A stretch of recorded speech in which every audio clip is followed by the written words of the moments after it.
Hi everyone, and welcome back to the British Accent Podcast.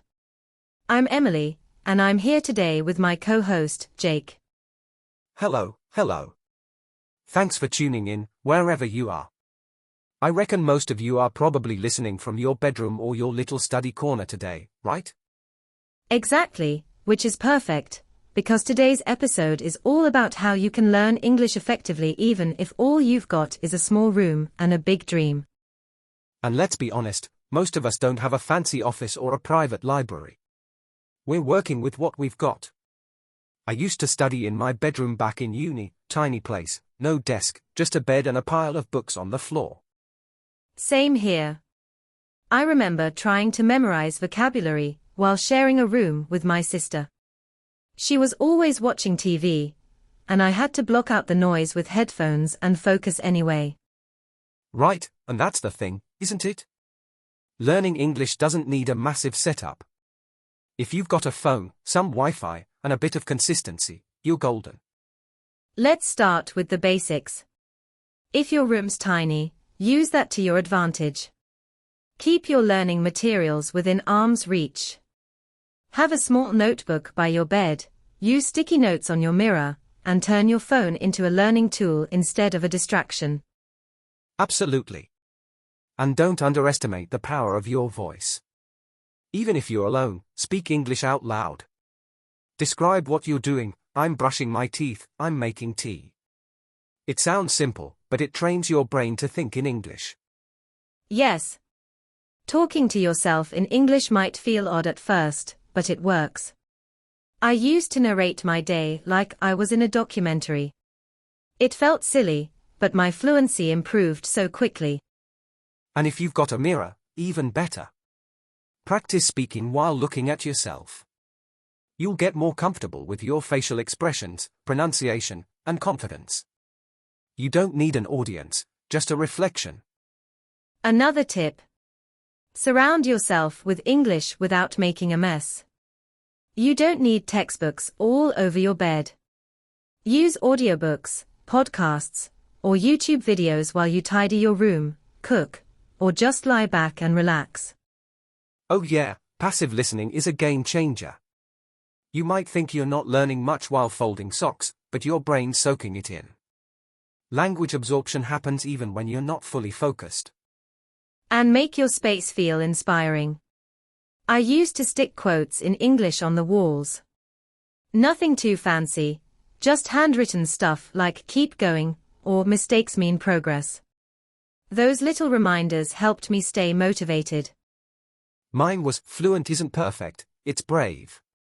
Kept that one on the back of my door. Reminded me that fluency is not about getting everything right. It's about showing up, day after day, even when you're knackered. Exactly. Your bedroom isn't just for sleeping. It can be your classroom, your stage, your reading nook, your podcast studio. Whatever you need it to be.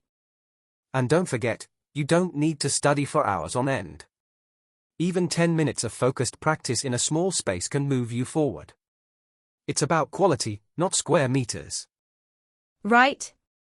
So if you're listening now, lying on your bed, thinking you need a better setup to make progress, trust me, you don't.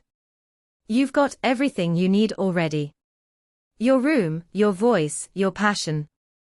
So go on, make a little plan, move the clothes off your chair, and claim that space as your English zone.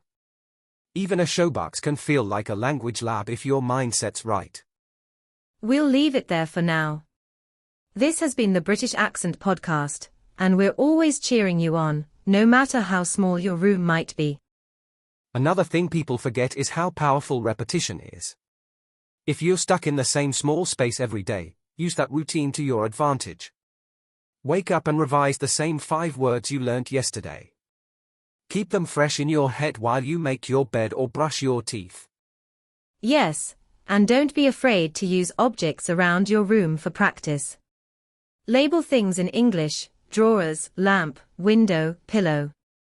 You'll be surprised how often you glance at something and the word just sticks, because you've seen it 100 times. I used to do that with my kettle. Wrote, boil, and steam on it with tape. Silly, but it worked. And once I knew those words, I started noticing them in podcasts and books without even trying. It's like your brain starts building a web of words without you realizing. You see one thing in your room, then suddenly that word shows up in a movie or conversation. It reinforces itself. Speaking of movies, your bedroom's the perfect little cinema too. Put on a British film, add subtitles if you need to, and listen closely to the way people speak. Don't just focus on the words, pay attention to tone, rhythm, pauses. Exactly. I used to watch old British series in bed and repeat lines out loud. Like, pause the show, mimic what they said, try to match the intonation. It was like acting class meets language lesson. Yeah, and it's such a non-stressful way to learn. You're comfy, no pressure, just you and the story. You're absorbing without even noticing the effort. And if you're into journaling, your bedroom is the ideal place for reflection. Write about your day in English, even if it's just a sentence or two. Today I felt tired. I had tea with my mum. Doesn't need to be deep, just real. Plus, you can reread what you wrote a week later and spot your own progress. Like, I didn't know how to say that last week, and now I do. That's encouraging. If you've got a little wardrobe mirror, here's a fun one: practice short monologues. Pretend you're being interviewed. So, tell us about your day. Then answer it. It sounds daft, but it trains your brain to respond in English, not translate. Yeah, make it playful. No one's watching. You can try out different accents if you like, be dramatic, mess up, it's your space, your stage. Turn your limitations into practice opportunities. People think progress needs big changes. But actually, the magic happens in small consistent habits, repeated in the same quiet corner day after day. Exactly. It's not the space that decides how far you go, it's the way you use it. A four-wall room can take you halfway across the world, language-wise, if you keep showing up. So if your room feels small, just remember, it's more than enough. Your dreams don't need more space. They need more action. And if you're feeling stuck, just change the vibe. Rearrange your books, light a candle, put on a new playlist. It's amazing how much a shift in mood can help you focus better and feel refreshed. Oh, totally. Even switching from sitting on your bed to standing by the window can make you feel like you're somewhere new. Small space, new energy. That's it. You don't need to escape your room to make progress in English. You just need to use it creatively, consistently, and a bit boldly. And don't forget how useful your phone can be, as long as you're intentional with it. Set your device language to English. It's such a small shift, but suddenly all your everyday actions become practice. Yeah, totally. Even unlocking your screen or replying to messages becomes part of the learning. You're seeing words like settings, notifications, reminders every single day. That repetition builds fluency without you even trying. Also, voice memos, underrated tool. Open your recorder, talk for a minute in English about anything, your plans, your mood, what you just watched. Then play it back and listen. It helps you catch pronunciation slips and build awareness. And you can do that without leaving your bed. No need for a mic or a studio. Just your voice, your phone, and the courage to keep speaking even if it feels awkward at first. Another thing that helped me, using flashcards. Not the physical ones, they take up space, but digital ones, like on apps. You can build custom vocab lists and go through them during breaks, even when you're lying down with a cup of tea. Yeah, flashcards saved me when I was stuck inside for weeks. It becomes a bit of a game, doesn't it? Testing yourself, swiping through, seeing that progress bar go up. And you can tailor them to your actual life. No point learning random words you'll never use. If you live in a flat, learn neighbor, laundry, balcony, stuff you say daily. Make your English reflect your real world, even if that world is four walls and a ceiling fan. Definitely. Context is everything. If your life is currently mostly in your room, then your English should grow around that life. It makes it feel useful straight away. And there's something comforting about learning in a familiar space. No judgment, no stress. You're not in a classroom with 30 eyes on you. You're in your own world, shaping your language at your own pace. I think that's what people forget. The bedroom feels small, but mentally, it can open up massive doors. It's where confidence starts. Where you can practice 100 times without anyone seeing the mistakes. That privacy is powerful. It's where you can stutter, restart, whisper, shout, mumble, and grow. And eventually, all those moments lead to fluency that feels effortless and personal. Exactly. Because fluency doesn't start on a stage, it starts when you're sitting on your blanket, saying, "Good morning," to yourself in a second language and meaning it. So if you've been doubting whether your tiny bedroom can really get you anywhere with English, just look around. It's not about space, it's about intent. And even in the smallest room, you can create something massive. Fluency doesn't need size. It needs heart, time, and a bit of stubborn belief. Something else that really helps is setting little rituals in your room that signal this is English time. Like lighting a small lamp, playing a certain playlist, or even just making a cup of tea before you begin. It conditions your brain to switch into focus mode. Yeah, routines are underrated. Doesn't have to be anything fancy, just something repeatable. I used to sit by the same window with a cuppa and a notebook every evening. That became my signal, all right, it's English hour. And the more consistent you are, the less mental effort it takes to begin. It becomes automatic. Your mind gets into learning mode quicker. Especially when your space is limited, rituals can help you mentally expand it. I love that idea. Creating mental zones, even if you're physically in the same spot.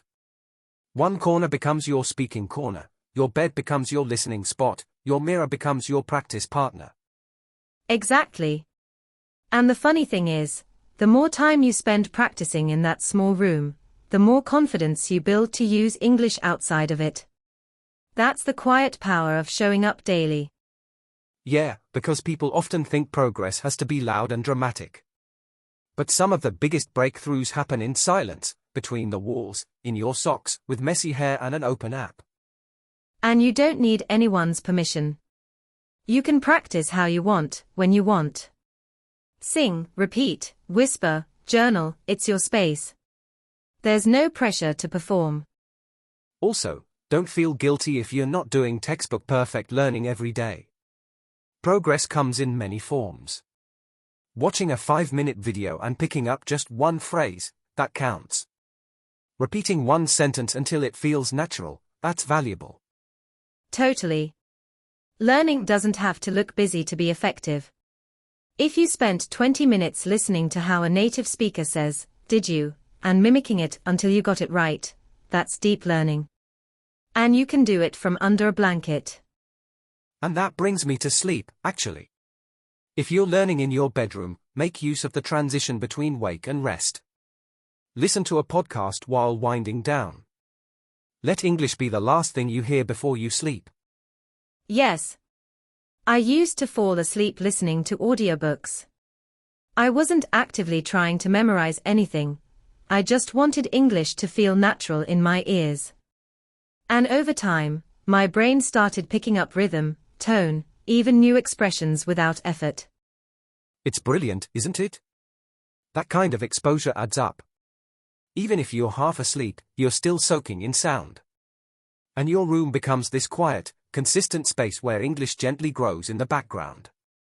It's like planting seeds. You won't see results every day, but give it time, and suddenly you realize, oh, I just understood that whole sentence without translating. Or, I just said that without planning it. That moment is gold. And most people reach it not in some fancy classroom or while traveling abroad, but in the most unexpected place, their bedroom, in their pajamas, probably with a half-eaten biscuit nearby. That's what makes it beautiful, though. It means learning English is accessible. It doesn't belong to the rich, or the well-traveled, or the lucky. It belongs to anyone willing to sit in a small room and keep going. Exactly. Your bedroom isn't a limitation. It's your training ground, your quiet revolution. Keep showing up there, and before you know it, the language will stop feeling foreign, and start feeling like home. So if you're listening right now, lying in bed or sitting on the floor in your little room, just remember, every word you repeat, every sentence you write, every video you watch, it all counts. You're not behind. You're not too late. You're right where your progress begins. And no matter how small your space is, your commitment makes it powerful. Keep learning, keep practicing, and let your bedroom be proof that growth doesn't need a passport or a classroom, just intention and a bit of heart. Thanks for joining us today on the British Accent Podcast. Keep it cozy, keep it consistent, and we'll speak to you again soon.